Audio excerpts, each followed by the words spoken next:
Guys, welcome to Brit Asia TV. I'm your host, Tej Samra. Now today we're joined by an amazing individual, an inspirational individual. I had the pleasure of actually talking to him via video call a few weeks back. But like I promised you, when he comes to the UK, we're going to grab him, and we have grabbed him. NBA superstar, Nav, what do you say? Thank you very much. Thank you very much for having me here today. You know what, it's not always we have, when I say NBA superstar, an NBA Hall of Famer sitting with us, and it's a very, very rare that, it's a Punjabi Sikh NBA Hall of Famer sitting with us. Thank you. But no, thank you so much for taking time out. We know you are extremely busy, and we do highly appreciate it. Firstly, how are you finding the UK? Amazing. This is my fourth trip here. Yeah. I've come with the Raptors to a few games here a couple of times. Yeah. And then I came to London for some award nights. I was given an award, and I'm here today now with the movie. Awesome. I was here for the London movie premiere, and now today the premiere is in Birmingham. Yeah, and look, we've heard a lot about the film. Reviews have been absolutely amazing, and we will talk about the film a little bit later on.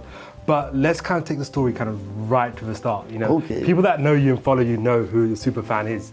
But there's more to the super fan than the success, the rings, everything. I have to throw the rings in there. But there's more to it. So Toronto based. How did the journey come about for yourself? Like, how did you become, before the super fan, take me from the very, very start. Well, what happened in 1984 to the Sikhs in India, especially Delhi. And there was no safe haven for Sikhs there in their homes or in the temples in our gurdwaras. And a lot of Sikhs were massacred during that time, where their properties and the businesses were damaged. And we were one of the family whose factory was damaged and all that. And that's the time when we decided as a family to move out of India. And Canada, me and my wife were the first one to come out of India. And Canada was nice enough to accept us and give us the residency. And we moved there, and rest of my family moved after that. How was the transition, kind of moving to Canada? Well, I was very excited to move to Canada because it's a beautiful country. I would say that if there is a heaven on this earth, Canada is the heaven for me. But, finding a job was very difficult for me. I'm a turban Sikh, and nobody wanted to hire a Sikh engineer with turban and beard.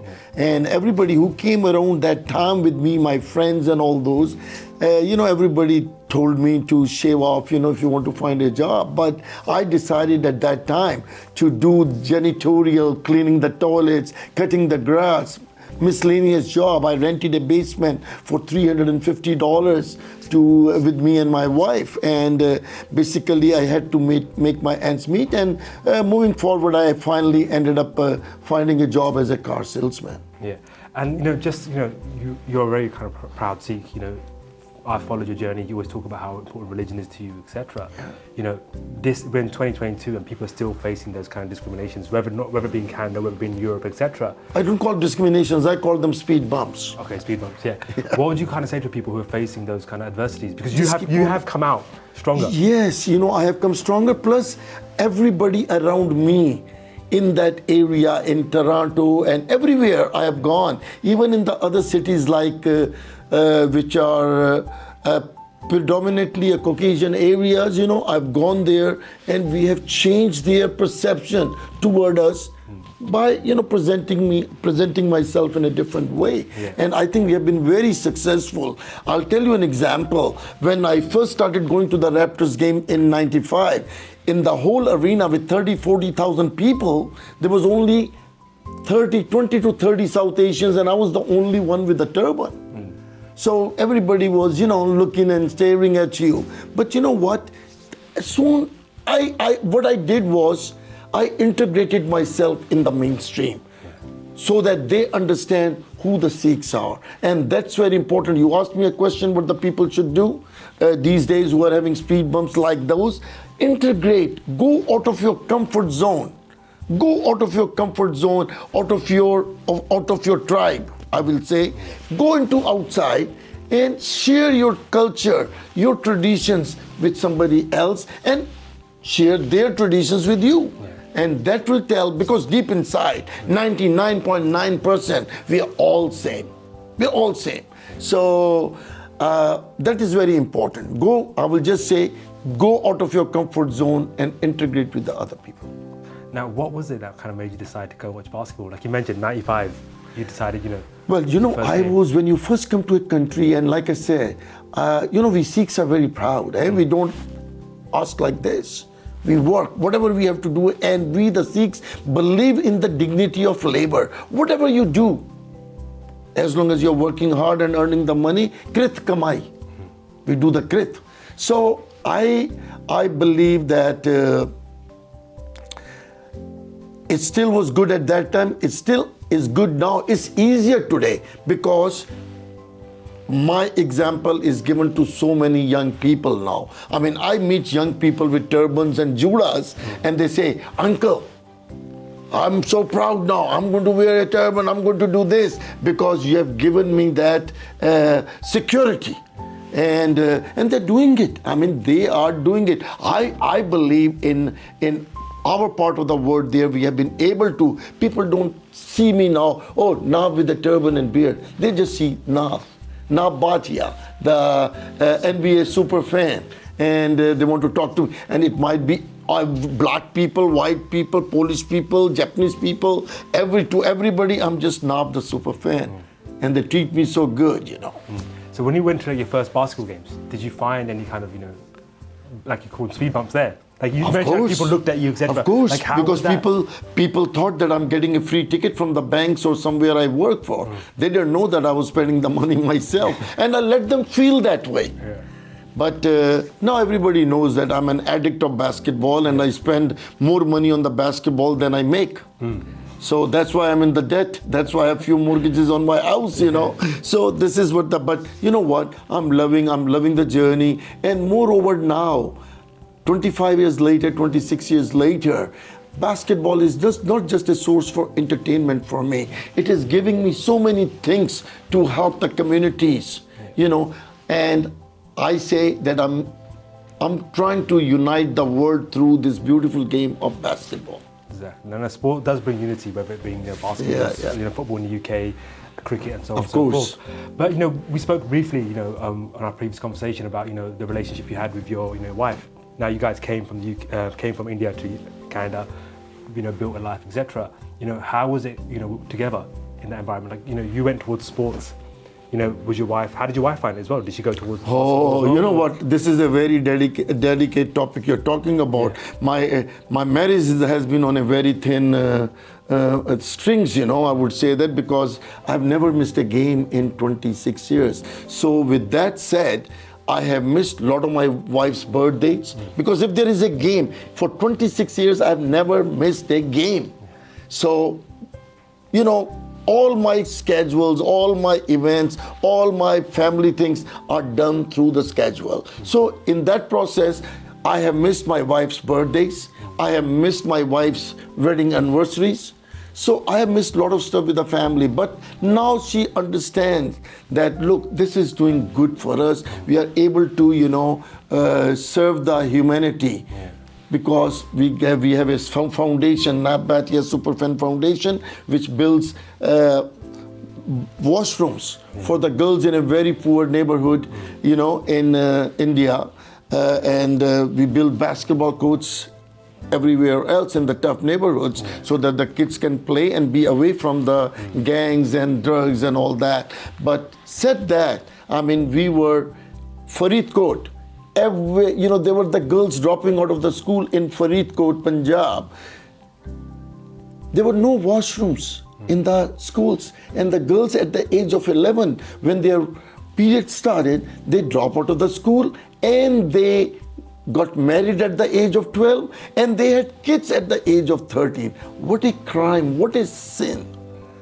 And that's when I decided 5 years ago that we got to change that. We have to change them out of poverty, We have to get them out of the poverty cycle. And now I'm proud and humbled to say that we have been able to build almost 500 washrooms and the girls are continuing their educations and they are going to finish their high schools, get diploma and get their family out of the poverty. No, that's really amazing. And now the foundations, we'll come to that also in a moment as well, but you're doing amazing work on the foundation. Yeah.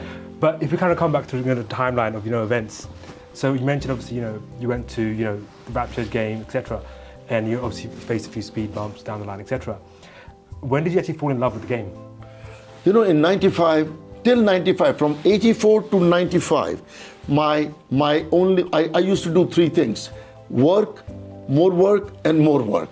At 95, when the Raptors came, NBA decided to bring the basketball team to Toronto. I used to watch basketball a little bit on the television. Michael Jordan playing, Larry Bird playing, Dr. J playing, all those people playing. I used to like it. And when the team came in 95, I bought 2 tickets. And the very first day, I fell in love. It's the most exciting game. It's the fastest game. And I tell you, the way NBA has designed this game is the most entertaining game of any sport. So we spoke about, your journey when you came to, Canada, bought your first ticket, your struggles, etc. But where did the name Superfan come from? Because everyone gets given titles, Magic Johnson had his name, Michael Jordan had his nickname. Yeah. But you as a fan given the title Superfan, which Good doesn't question. really happen. Good question. It was in 98-99 season.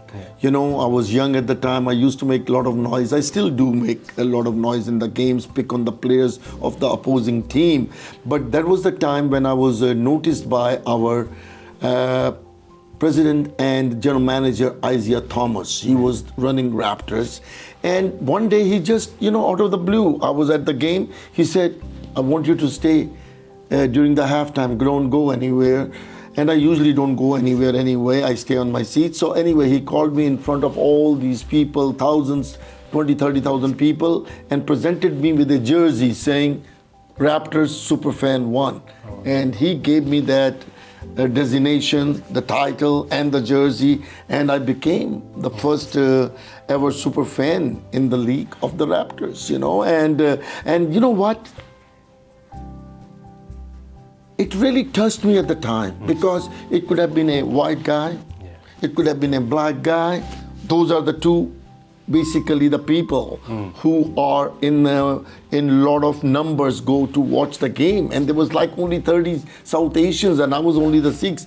Kudos to Isaiah Thomas of taking that guts to make something different. A guy with the turban and beard to be the super fan of $1 billion organization. That takes, I think, guts, and he did that. And so I would say that was my life-changing moment at that time. And at that time, I was the happiest man. I had a little attitude. I'm the super fan of $1 billion thing. I was going on the television, on the Gora's television, Gora's newspapers, everywhere I was going there. But then another speed bump came. All of a sudden, I'm going to repair my phone, my cell phone, and I go to Bell Mobility. And as I enter there is only one person sitting, talking, I would guess to his wife, and he says, honey, I got to go. My cab is here. He thought I was a cabbie. And a lot of, Sikhs with turban and beard drive cabs in Toronto. And I'm proud of them. I'm really proud of them. They do the hard work. They do the krit kamai.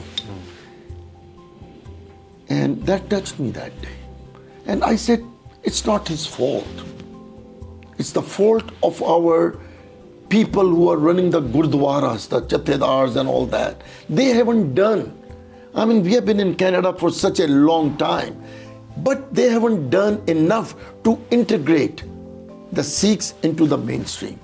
And on that day, I decided, whatever it takes, money-wise, time-wise, but I'm going to give a priority to this and bring my community, the Sikhs and the South Asian, to the mainstream. And I went to the Raptors and I bought 3,000 tickets for Baisakhi Day that night. I said I want to do a Baisakhi game in the arena on the floor.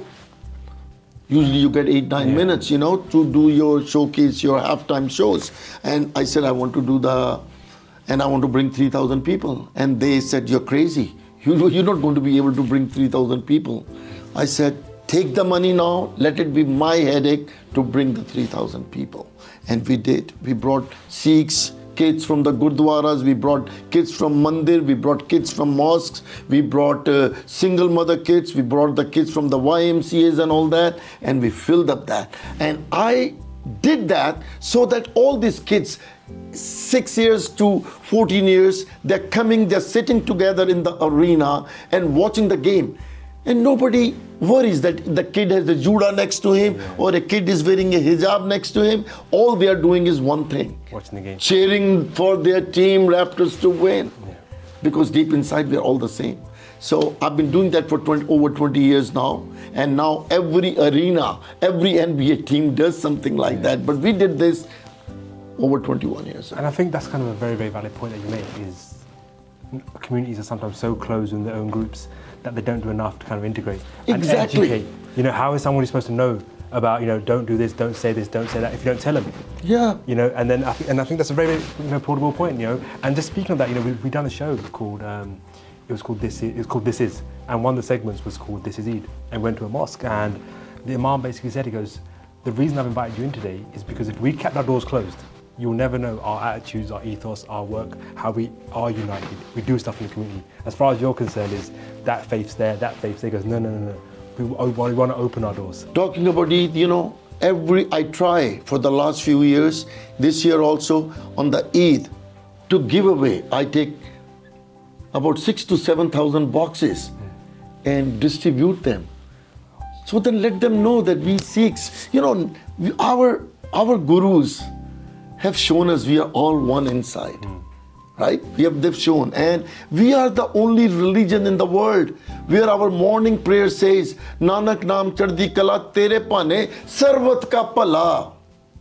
I mean, look at that. We come from a very enriched traditions and culture and religion. And so I think the people have to know that. Sikhs, Muslims have to know that. White people have to know that. Christians have to know that. You know, Jainis have to know that. Everybody has to know that. And we are. Our religion is so beautiful. I mean, every religion is. We respect every religion. But everybody should share. The Muslim people should share with their neighbors if they are non-Muslims or whatever. But the problem is, the issue is, we don't take time to integrate and spend the time with our neighbors who might not be Sikhs, are hanging around their own Sikhs, Muslims are saying, no, let's share it. Do you think that's one reason why, you know, let's talk about basketball, for example, why, you know, to say South Asian players haven't prospered as much, because they're so busy playing in their own little circles rather than playing, you know, the mainstream? You know, you brought up, let me say that to you. We are doing kabaddi within our communities, right? It's a beautiful sport, I'm not saying. But, you know, let's take our kids. You know, every parent should spend some money to send their kids to the mainstream sports. It might be an ice hockey, it might be a, let's say, cricket here, or it might be a soccer game. Go in that. I always say, send your kids to a basketball game. Twice a year at least. Because when the kids are there, they will watch the game. Next day, when they go to school with their other kids in the same class, they have some topic to talk about. They will talk about the basketball. Hey, who won the game last night? This is how you integrate with each other. But let's talk about the championship season of the Raptors. Oh my God! Now, to win the championship is not easy. It's like in the UK, you know, soccer, right? So Leicester City, when they won the Premier League title, it was like, you know, they were a team who were always mid-table, bottom half the table. Suddenly they've come and won it. How was that for you? Well, I think it was God's blessings. We won that game. If you know that journey, you know, with Philadelphia. And the last game, 7th game, the basketball hit the rim 4 times and then went in, and we avoided the overtime. If that game would have gone to the overtime, we wouldn't have done it. So there was a lot of, but we had a good team also. It was a team. It was no, you know, like, you only win championship as a team.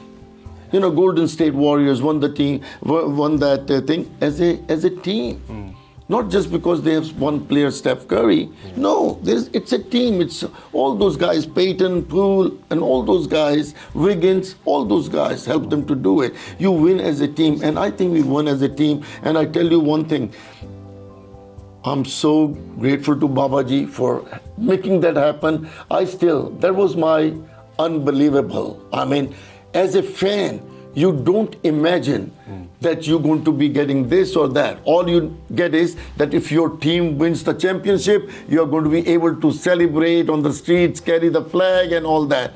But in this case, in my case, Babaji went all the way. God went all the way for this nobody. I was the Grand Marshal of the parade. The biggest parade, sports parade ever happened on this planet. I was also the first player, first non-player, I mean a fan, to get the same ring as the players. That's what I think. This is a $80,000 ring, loaded ring with rubies and diamonds and gold. I didn't expect this. Yeah. There were like 5-6 tiers of rings they gave. This was the top tier. And then on the top of that, to be first one on this planet in any sports, to be included in the Hall of Fame. That's, you know what, giving me goosebumps as I'm talking to you. Now, the Hall of Fame is a big, big thing. This is, you know, I mean, only 375 players are in the Hall of Fame for the last 75 years. And here I am. And all the speed bumps I had, to have my gallery in the Hall of Fame, where my shoes are there, my rings are there, my kada is there, and my turban is there. All the millions of people who go to Hall of Fame now, they have to see the turban in my gallery. And my gallery is next to the nobody, against God's blessing, to Kobe Bryant, the legend Kobe Bryant.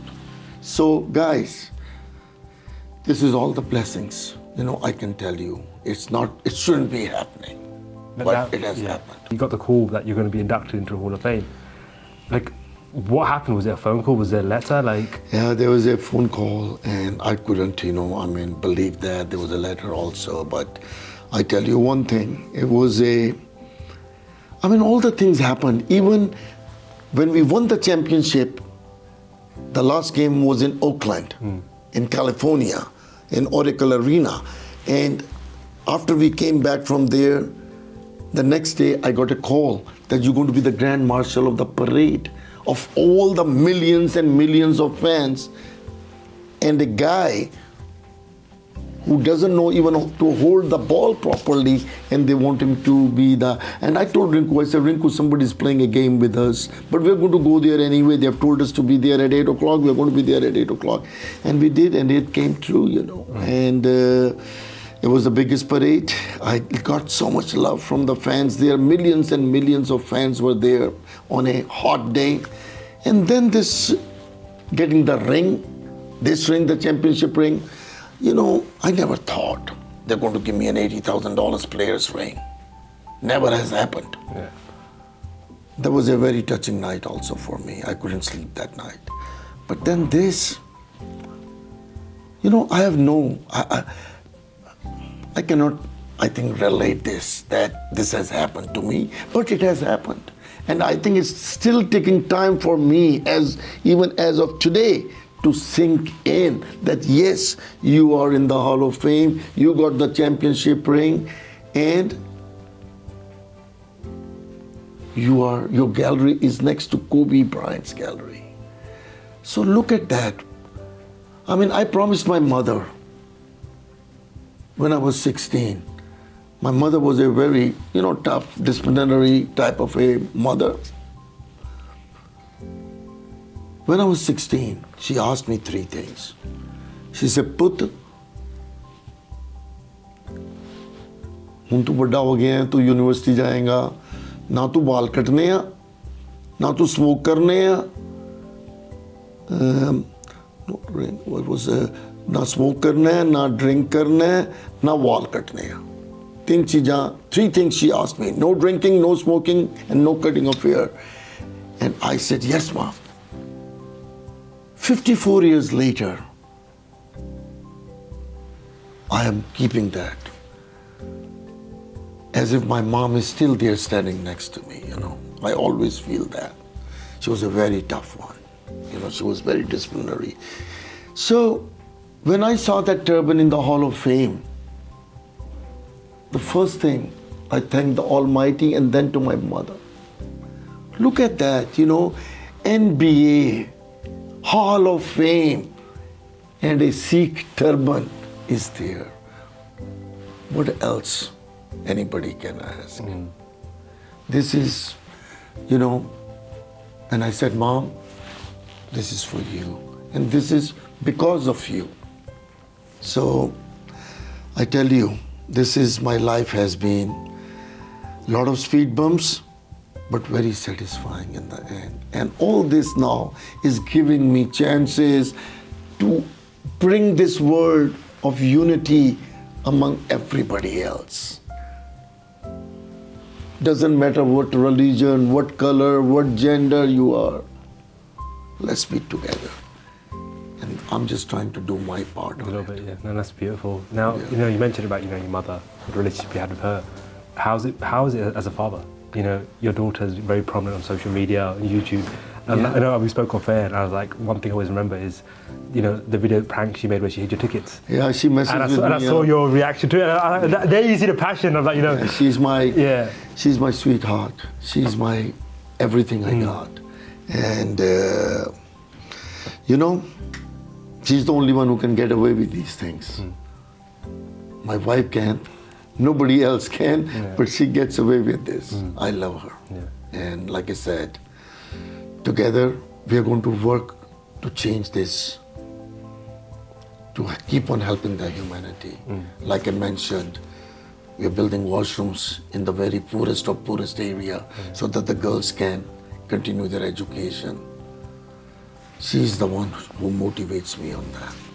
And we're going to continue doing that together. Yeah.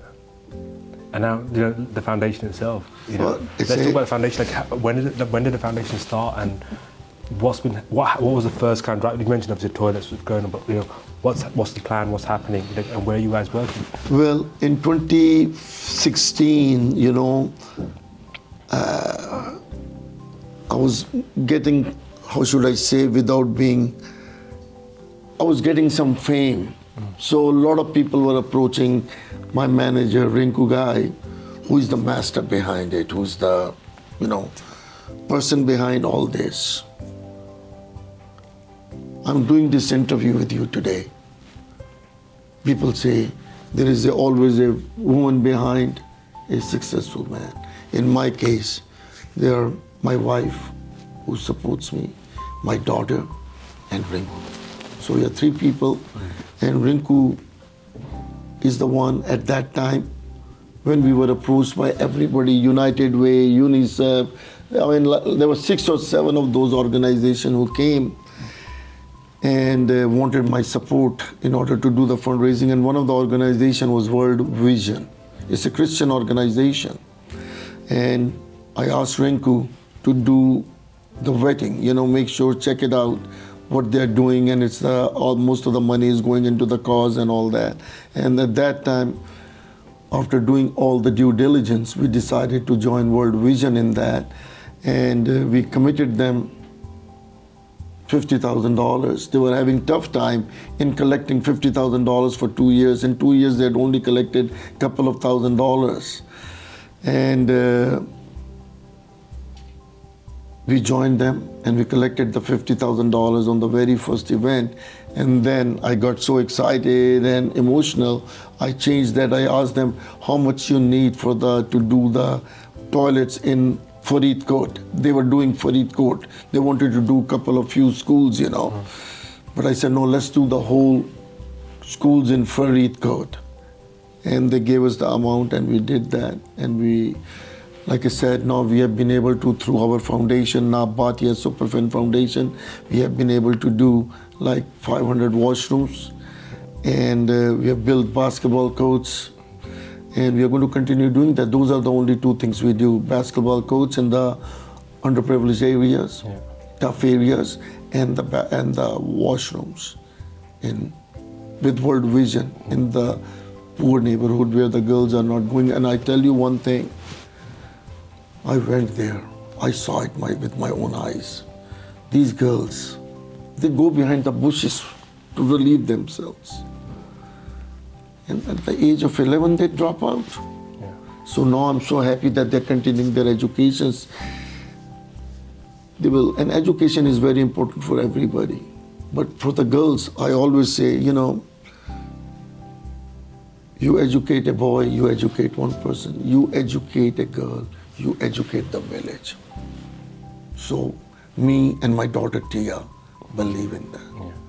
And I just want people to pray for me, keep me in their prayers, that I can continue doing this.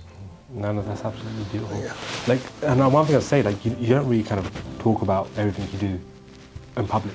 Social media is such a powerful thing. All social media ever picks up is, the fame, the fun, you on the court side, etc.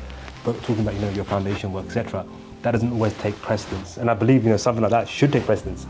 But you're very right. And I want to tell you, I'm going to tell you right on the television that it's the best project I have done in my life. Yeah. It's so satisfying when you see these little girls, 13, 14-year-old now, finishing their high schools. And maybe they won't become doctors or anything, but some will. Some will become lawyers. I go there, I talk to them. They want to be lawyers, they want to be the police officers. And I tell you one thing, that they're going to change the world in a positive way. And we need to do that. We need to do that. And I'm so thankful that the Almighty Babaji has given me this opportunity to do this and to see these girls. Man, it's so touching. You cry. When you go to their house, they live in a chompadi made out of cow dung. Punjabi vich kehndे ne na goe di. They made out of goya, out of the cow dung, and it leaks during the rain. And they're studying on the street, under the street light. So, and most of the time they're only eating roti with the salt. We are very blessed in this Western world, We spend so much money on our washrooms for our daughters and everything. And when you see this, so I want to thank everybody who are helping me in this most gratifying project with World Vision, building the washrooms for the girls. You're here in the UK promoting your brand new film. Yes, Super Fan. I'm here to promote and be part of the premieres of the London Indian Film Festival and Birmingham Indian Film Festival and Manchester Indian Film Festival. And they've done a good job. I want to give kudos to them. Let's talk about, how the film came about, what's the film about, and when can the general public see it? Because obviously it's doing amazing things at the film festival. What's the plans for the film going forward? Well, this, I didn't know about it that the film was going to be coming. But my manager, Rinku, who's very creative, and I guess he has been taking, without me knowing about it, a lot of footage. When I was traveling with him, I connected with him, sort of 7 years ago. He came and, he was in the entertainment line and he knows me. He's a young guy from Toronto and he was around the entertainment people, the groups, music group and all that. And he came and he says, "Now I want to just work with you and I want to work with your super fan thing." And, so basically we joined at that time, but I know him in the past also of him, because when I used to do the Bollywood shows, all the big star shows, his parents used to come and watch the show and he used to buy the tickets, So he knows he was into the basketball. He used to come watch basketball for a long time, and he had a very hip hop clothing store where a lot of these young players used to go and shop. So he knew about the players and he was a right fit for me. I said, I asked me, what do you want to do with the Super Fan? I said, I just want to reach out to the kids. I want to inspire the kids. Yeah. And he says, okay. And we worked out the things, and he travels with me every game wherever I go. He's with me. I mean, I think I've spent more time with him than I've spent with anybody else in the last 7 years. And I guess it was his idea, which he never told me about at that time. And then all of a sudden, 2-3 years ago, he said that he wants to make a movie on it. And that's what he did. So it was his brainchild, you know.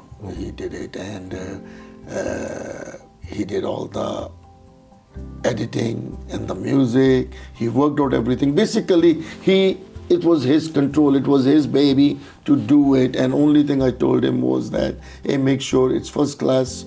Otherwise, don't do it. Either we do it or we don't do it. Yeah. So he did it, and it was in Canada. It has coast to coast. It is the most popular documentary ever to date. Yeah. So now, then the UK, they decided to put it on the film festival, and I'm here now with the 3 premieres: London, Birmingham, and Manchester. And what can fans kind of expect from this film? Is it a roller coaster of emotions? Well, there could be so far, wherever, doesn't matter, wherever the movie has premiered, people have told me, and I would say everybody who has talked to me after the movie has told me that they cried during the movie.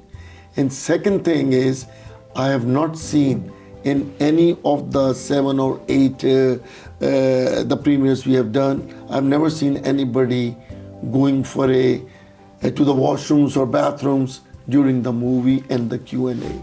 So it's that tells me that the people or the movie is touching them right here. Yeah. And they feel that it is their journey, not just Superfan Nav Bhatia journey, it's their journey too. Yeah.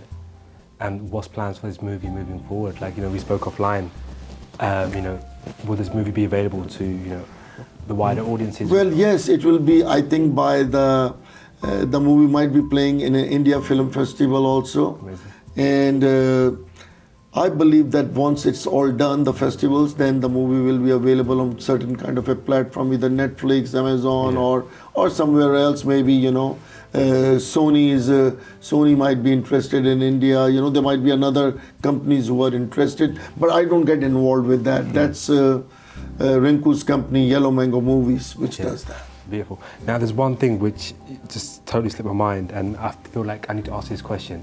How does it feel to be Drake's friend? How does it feel to be Drake's friend? Because Drake, Champagne Puppy, you're there courtside with him. There's loads of videos of you guys embracing each other. Yes, he has 2 tickets on the courtside, and Drake and me have a very special relationship. Yeah. Okay, I don't talk about it too much, but I know Drake for the last 2 decades when Drake was not a Drake. He was in the television shows. But there is something about him and me. He treats me like his dad. When he gives me the respect as if I'm his dad. So it's a very nice relationship we have. And he's the global ambassador. And I'm the South Asian ambassador, and I report to him.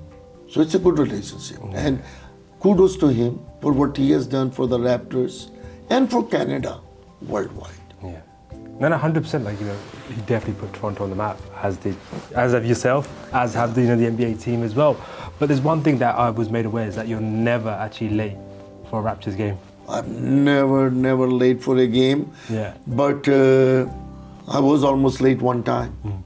Did the anxiety kick in? You know what? My wife doesn't like talking about this because she thinks that, I did something wrong and I'm not talking about it, and she feels embarrassed. I'm going to share with you, okay? One day I was getting late. I was on the highway, and the game usually starts at 7 o'clock. And it was like 6:30, 6:40, and I was still 8-9 kilometers away. and I was on the highway, and the highway was bumper to bumper. And I knew that day that my record is going to be going away. But then I did something which nobody should do it. I did it. I went on the shoulder of the highway, which is for the police cars and the ambulances. I drove on that, and I thought that I almost made it. But I saw a cop's car, a police car behind me. I had to stop, and at that time I definitely knew that it's over. But God bless this cop.